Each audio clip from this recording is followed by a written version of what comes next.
Halo, selamat pagi. Selanjutnya kita akan lanjutkan kelas kita mengenai gerak lurus ya. Sekarang kita akan belajar jarak dan perpindahan. Ya, ini materi gerak lurus ini itu merupakan materi yang sangat mudah karena kamu bisa menggunakan logika Anda untuk menganalisa soal. Jadi ini masih gampang lah untuk dibayangin ya, secara fisis. Tetapi kebanyakan materi-materi ini itu akan berisi banyak rumus, ya kan? Nah, percaya sama saya, rumus-rumus yang banyak itu sebenarnya itu bisa diturunkan dari 3 rumus basic. Jadi nanti kita akan lebih, bagaimana caranya memahami rumus-rumus tersebut diturunkan sehingga kamu tidak perlu ngafalin, ya. Jadi jangan sampai kamu berpikir bahwa ketika kamu belajar gerak lurus ini itu ada banyak sekali rumus itu, enggak. Nanti kalau kamu belajarnya itu benar, kamu akan bisa mencari rumus itu sendiri gitu loh, ya. Jelas ya? Nah, hari ini yang akan kita bahas itu adalah jarak dan perpindahan. Ini sangat fundamental, sangat basic. Jadi kalau kamu nggak bisa membedakan mana jarak, mana perpindahan, maka ke belakang itu akan salah kaprah semuanya. Gitu ya. Oke. Nah, sebelum kita lanjutkan, silahkan Anda subscribe dulu channel kita, supaya nanti kalau ada update mengenai penambahan video, itu Anda bisa ini ya, bisa dapat notifikasi ya. Jadi loncengnya diklik juga gitu ya. Ini ya, ini channel kita ya. Jangan lupa di-share juga ke teman-temannya, supaya teman-temannya juga bisa ikut belajar. Oke, yang pertama adalah jarak. Oke, jarak, ini perpindahan. Selalu saya katakan, ini slide sengaja saya buat sangat padat, supaya itu Anda itu belajarnya itu mudah diringkas. Tapi ketika saya menjelaskan, jangan terdistraksi dengan slide ini. Jadi dengan sangat brutal saya akan bilang, jangan perhatikan ini dulu ya, ini lupain dulu nih. Gak usah dibaca dulu ya, kita fokus ke sini dulu ya. Yang pertama adalah jarak. Jarak. Ada dua hal yang penting mengenai jarak. Yang pertama adalah ketika dulu kamu belajar besaran, ada namanya itu besaran skalar dan besaran vektor. Masih ingat tentunya ya. Nah, jarak ini termasuk besaran skalar. Artinya dia itu hanya memiliki nilai saja. Enak berarti. Kalau dia nggak punya arah berarti enak loh. Kita ngerjainnya enak, nggak perlu pakai yang IJK IJK itu. Karena dia punya besar saja gitu loh. Itu poin yang pertama.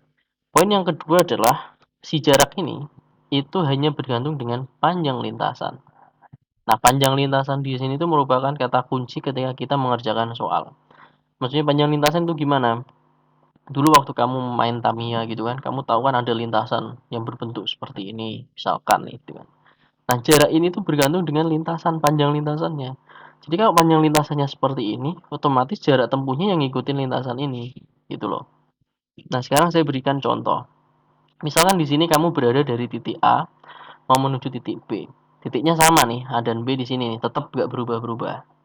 Nah, kamu memutuskan untuk melewati lintasan L1, L2, L3, L4, L5, L6 ke sini. Memutuskan lewat situ. Oleh karena itu jarak tempuh kamu, jarak yang kamu tempuh itu adalah L1 ditambah L2 ditambah L3 ditambah L4 ditambah L5 dan ditambah L6. Itu versi kamu. Nah, misalkan ada teman kamu yang mau menuju dari titik A ke titik B melewati lintasan yang berbeda. Misalkan dia ingin melewati lintasan, saya mau ke sini deh, kemudian saya mau ke situ, kemudian saya mau ke sini. Misalkan ini namanya itu adalah A, ini adalah B, itu adalah C. Oleh karena itu, jarak dari teman kamu, dari teman, jarak maksudnya jarak yang ditempuh teman kamu itu adalah A ditambah B ditambah C. Berbeda dengan jarak yang kamu tempuh. Padahal titik yang dituju sama, dari titik yang sama juga gitu kan. Nah, itulah uniknya jarak. Artinya jarak itu hanya bergantung dengan panjang lintasan. Ya, jadi ada orang yang dari titik A ke titik B gitu kan, menempuh jaraknya panjang, ada yang cepat gitu, tergantung lintasannya. Oleh karena itu, jarak ini dia hanya memiliki besar dan tidak peduli arahnya di mana. Jadi kalau kamu bicara jarak, arah itu tidak peduli. Kamu mau muter-muter ke sana dulu, ke sini dulu, baru ke arah sini, ya bodo amat. Yang penting kamu dari A ke B, kemudian lintasanmu yang ngikutin ini, jarakmu itu ngikutin lintasanmu kayak gitu. Jadi dia tidak peduli arah. Oke, jelas ya. Dan jarak itu selalu bernilai positif. Nggak ada namanya jarak negatif itu nggak ada ya. Jadi harus jelas di sini. Clear. Nah, sekarang yang kedua adalah perpindahan. Nah, perpindahan ini itu adalah besaran vektor. Kalau vektor berarti kamu sudah tahu, dia itu harus memiliki nilai atau besar dan juga harus memiliki arah. Jadi ada dua. Dengan kata lain, ketika kamu berbicara perpindahan, maka kamu harus nyatakan dua buah parameter. Yang pertama berapa besarnya dan di mana arahnya, gitu kan. Ini yang pertama itu. Nah, perpindahan itu bergantung dari posisi awal dan posisi akhir. Sebaliknya nih, si perpindahan ini malah tidak peduli panjang lintasan. Kalau jarak tidak peduli arah, kalau perpindahan dia tidak peduli panjang lintasan. Dia itu hanya peduli posisi awal dan posisi akhir. Atau bisa kamu katakan perpindahan itu merupakan jarak terdekat dari dua buah titik lah kalau kamu meninjau dua buah titik itu. Maksudnya gimana? Maksudnya seperti ini. Ini titik yang sama nih posisi awal A dan A, B dan B kayak gini. Nah, posisi awalnya itu di sini, posisi akhirnya di sini. Ini kan posisi awal di sini, posisi akhir di sini. Kalau kamu berbicara jarak, maka kan kamu tadi kan selalu bilang mana lintasannya. Kalau lintasannya ini berarti jaraknya ini, gitu kan. Kalau perpindahan tidak. Perpindahan itu selalu hanya bergantung posisi awal dan posisi akhir. Dan dia merupakan jarak terdekat. Oleh karena itu, dari awal dari akhir ini kamu tarik garis dari sini ke sini. Garis lurus seperti ini. Nah, ini adalah perpindahannya. Maksudnya gimana? Jadi perpindahan dari A ke B itu sebesar D1. Hanya ini. Hanya ini. D1. Jadi tidak boleh kamu lewat, oh ini perpindahannya dari sini ke sini ya. Nggak boleh. Kenapa? Karena dia itu definisinya adalah jarak terdekat. Jarak terdekat itu garis lurus. Jadi dari sini kamu nebas aja, set gitu. Gitu ya, jelas ya. Jadi itu adalah cara mencari perpindahan. Dan arahnya jangan lupa. Kenapa bisa seperti itu? Ingat, dari A ke B, berarti arahnya ke sini. Ini saya kasih tanda panah. Arahnya ke sini berarti ke arah mana? Ke arah tenggara. Oleh karena itu, perpindahan A ke B itu adalah sebesar D1 ke arah tenggara. Jelas ya? Nah, sekarang kalau saya balik, misalkan saya mau berpindah dari B ke A, berarti B-nya sekarang yang menjadi awal dan A-nya yang sekarang yang menjadi posisi akhir. Berarti tanda panahnya kemana? Tanda panahnya itu berarti ke sini. Berarti perpindahannya mana? Ya sama-sama D1, cuman arahnya sekarang berbeda. Arahnya kemana? Sekarang arahnya ke sini, ke arah barat laut. Jadi kalau perpindahan lokasinya sama dan dibalik, itu arahnya itu berbalik. Jelas ya, kamu jarak enggak? A ke B, B ke A, selama lintasnya sama ya ini akan sama nih. Ini untuk lintasan yang sama. Lintasan yang sama. Ya, jadi mau A ke B, B ke A, selama lintasannya sama, maka dia jaraknya sama. Kalau perpindahan enggak? A ke B, B ke A, besarnya sama, cuman arahnya berbeda. Nah, itu ya, konsepnya di situ. Jelas lah ya. Sekarang kita masuk ke contoh soal. Contoh soal sederhana. Oke, yang pertama adalah perhatikan gambar di samping. Di bawah harusnya, bukan di samping ya. Di bawah, di bawah. Ida berlari mengelilingi lapangan sepak bola yang memiliki panjang 100 meter dan lebar 50 meter. Ida berangkat dari titik A dan berhenti di titik C. Berarti dari sini, di sini ya, si Ida ya. Dan melewati titik B. Sementara itu Adi berlari dari titik A, di sini juga, dan berhenti di titik D. Ini. Tentukan jarak dan perpindahan yang ditempuh Ida dan Adi. Oh, gampang kalau kayak gini. Pertama adalah gini, kita bahas dulu yang Ida. Jadi ada lapangan toh, lapangan dari sini bentuknya kotak gitu kan. Ah, jelek. Ke sini, kemudian ini ke sini, ini ke sini. Ini titik A, titik B, titik C, titik D. Si Ida itu tadi dari titik A sampai titik C gitu kan. Ini tuh adalah 100 meter, yang ini tuh adalah 50 meter. Si Ida itu dari titik A sampai titik C. Berarti ide itu adalah dari A ke C, ini kan. Terus yang pertama itu adalah ditanya jaraknya si ide berapa, gitu. Ingat, jarak tadi itu selalu berhubungan dengan panjang lintasan. Dia bergantung dengan lintasan. Di soal tadi, si ide bilang di soal A ke C melewati B. Berarti panjang lintasan si ide itu harus melewati titik AB. Dan dia dari sini ke sini nih. Dan titik BC. Berarti ini panjang lintasannya itu adalah dari AB ke BC. Nah, ini itu adalah jaraknya si ide. Maka si ide menempuh jarak itu adalah sejauh ini 100 tambah 50, yaitu adalah 150 meter. Ini adalah jaraknya si ide. Nah, sekarang perpindahannya si ide, perpindahan ide. Perpindahan itu selalu kaitkan dengan posisi awal dan posisi akhir. Nah, gini ya, pelan-pelan. Posisi awal ide di mana? Di sini. Posisi akhir ide di mana? Di sini. Berarti dari awal dan akhir kita tarik garis. Dari sini ke sini kita tarik garis. Nah, ini adalah perpindahannya ide. Arahnya kemana? Dari A ke C ke sini. Nah, gitu. Berarti kamu harus menggunakan ya Pitagoras. Kamu tahu bahwa AD kuadrat ditambah DC kuadrat sama dengan AC kuadrat. Nah, AC kuadrat ini dia merupakan perpindahan si ide. Jadi kamu bisa cari adalah 50 kuadrat ditambah 100 kuadrat sama dengan AC kuadrat. Jadi kamu akan dapatkan AC sama dengan akar 2500 ditambah berapa nih? 10.000. Maka AC-nya itu adalah akar berapa tuh? 12.500 ya. Kalau nggak salah hitung nih segini nih. Nah, itu kamu bisa hitung. Jadi perpindahan si ide itu adalah sebesar ini, sebesar AC ini dengan arah ke sini. Arah ke sini tuh ke arah mana? Ke arah tenggara. Gitu ya. Jadi jelas ya. Jadi kalau perpindahan itu dia harus selalu ada arah. Makanya tadi saya bilang perpindahannya itu adalah sebesar AC, sebesar yang ini nih akar sekian ke arah tenggara. Kalau jarak ya tinggal tambah AB ditambah BC 150 meter, tidak ada arah di sini. Jelas ya? Nah, sekarang dengan cara yang sama kita kerjakan juga sih si Adi nih. Adi. Tadi juga sama-sama seperti ini lintasannya.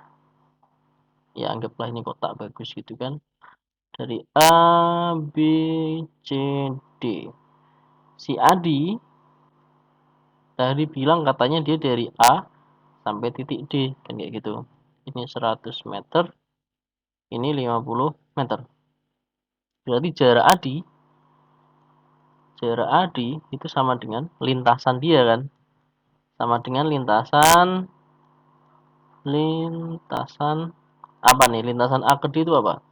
Ya AB, berarti yang ini kan. Ditambah BC, yang ini. Ditambah CD. Gampang kan? Sehingga jaraknya dia itu adalah 100, kan ini 100 nih. Tambah 50 ditambah 100, yaitu adalah 250 meter. Gampang banget lah ya. Sekarang perpindahan Adi. Perpindahan Adi. Lihat, perpindahan Adi itu adalah, lihat, ini kondisi awal, posisi awal, sorry, ini adalah awal, dan ini adalah akhir. Maka perpindahannya itu dari sini ke sini. Berarti ini saya kasih tanda panah seperti ini. Panah ke sini. Berarti perpindahan Adi itu ke arah mana? Ke arah selatan. Ya kan? Kan dari A ke D kan ke sini nih. Berarti kan ini ke arah selatan. Besarnya berapa? Nah, besarnya kita hitung. Dari sini ke sini adalah 50 meter. Nah, emang tuh. Jadi jarak Adi itu udah 250 meter. Perpindahan Adi itu 50 meter ke arah selatan. Kayak gitu. Paham ya? Paham lah. Oke. Sekarang soal nomor 2. Carilah jarak dan perpindahan dari titik O A C. Nah, ini yang sering bikin kalian bingung ya. Jarak dan perpindahan. OAC, tidak usah khawatir. Tadi saya bilang jarak itu hanya memiliki besar atau memiliki nilai saja. Jadi dia tidak peduli ke kiri, ke kanan, ke belakang, dia nggak peduli. Yang jelas dia itu harus selalu bernilai positif. Sedangkan perpindahan, dia itu bergantung dengan besar dan juga memiliki arah. Nah, kalau perpindahan harus sedikit hati-hati ya. Biasanya ada soal tipe-tipe yang di garis koordinat seperti ini, terus kamu bingung, jaraknya min 2 atau plus 2, biasanya kan kayak gitu. Nah, ini kita kerjakan pelan-pelan. Yang pertama adalah jarak dulu. Jarak. OAC. Ingat, jarak itu selalu bergantung dengan lintasan. Bergantung dengan lintasan. OAC berarti dari O menuju A, kemudian balik lagi ke C. Berarti lintasannya mana? Lintasannya itu adalah OA, habis dari sini adalah ke sini. Kan gitu. Nah, berarti kan dari sini ke sini, ini ke sini itu lintasannya. Berarti jaraknya itu adalah OA ditambah AC. OA ditambah AC. Nah, pertanyaannya OA berapa? Dari 0 sampai 6, berarti OA itu adalah 6. Tambah AC. AC dari sini ke sini. Nah, jangan bingung. Kalau ada angka 6 dan min 2 itu jangan bingung. Ingat, jarak itu hanya besar dan dia selalu positif. Berarti dari A ke C itu berapa kotak? Ya, kamu tinggal hitung 1, 2, 3, 4. Masing-masing kotak ini kan 2 nih. Berarti kan 2, 2, 2, 2. Berarti 8. Berarti ini adalah 14 meter misalkan kalau satuannya meter gitu kan. Jadi nggak usah bingung dari 6 sampai min 2. Jadi min 2 dikurangi 6, nggak usah bingung. Kalau jarak itu nggak peduli depan, belakang, kanan, kiri, atas, bawah. Yang penting dia berapa tuh ke situ. Oh, dia ke sini itu sejauh 8. Ya udah berarti 6 tambah 8, 14 meter misalkan. Terus ya. Jadi kalau jarak itu nggak usah pusing, plus minus itu nggak usah pusing, mau langsung jumlahin aja semua ya, karena dia bergantung dengan panjang lintasan. Nah, sekarang yang harus hati-hati itu adalah perpindahan. Ingat, perpindahan itu bergantung dengan kondisi awal dan kondisi, bukan kondisi sih, posisi awal dan posisi akhir. Sekarang saya tanya, OAC berarti titik awalnya di mana? Titik awalnya di O. Titik akhirnya di mana? O, AC, berarti titik akhirnya di C. Nah, kayak gini kan? Berarti perpindahannya mana? Oh, dia dari O sampai C, berarti tanda panahnya itu adalah ke arah sini. Berarti kamu sudah tahu bahwa arahnya dia itu adalah ke arah barat. Gitu kan? Nah, besarnya berapa? Nah, ini jangan bingung lagi. Kalau kamu sudah tulis barat, maka besarnya itu kamu bisa tulis 2 meter. Kenapa? Ini ke sini berapa? 2 meter. Tapi kan ini min 2, Pak. Nah, min 2 di sini itu menyatakan bahwa dia berpindah sejauh 2 meter ke arah sumbu X negatif. Ke arah sumbu X negatif itu kan ke arah barat. Berarti kalau kamu menyatakan soal ini itu ada dua versi. Versi yang pertama adalah kamu tulis perpindahannya sebesar 2 meter ke arah barat. Atau kamu bisa tulis perpindahannya itu adalah min 2M. Itu boleh. Sama-sama benar. Artinya kalau min 2M ini kamu itu sudah langsung ngasih tahu ke pembuat soal atau guru atau siapapun gitu kan. Perpindahannya itu sebesar 2 meter tapi ke arah sumbu X negatif. Karena negatif ini kan. Artinya orang langsung tahu, oh sumbu X negatif itu kemana? Ya kalau ini timur berarti yang ke sini tuh barat. Berarti ini adalah ke barat, berarti 2 meter ke arah barat kan kayak gitu. Yang salah itu kalau kamu tulis ke arah barat dan min 2, nggak boleh. Itu tambah double-double, udah ke arah barat kok kamu kasih min lagi. Jadi kamu mau tulis ini boleh, mau tulis itu boleh. Ya, jadi barat 2 meter atau min 2 meter langsung itu boleh. Ya, yang jelas adalah si perpindahan ini itu selalu ada arahnya. Gitu ya. Jelas ya? Oke. Oke, materinya sudah selesai. Minggu depan kita akan belajar tentang kelajuan dan kecepatan. Jangan lupa share ke teman-temannya, kemudian jangan lupa subscribe gitu ya, biar nanti kalau ada notifikasi itu kalian bisa dapat terus gitu update-nya. Gitu, terima kasih.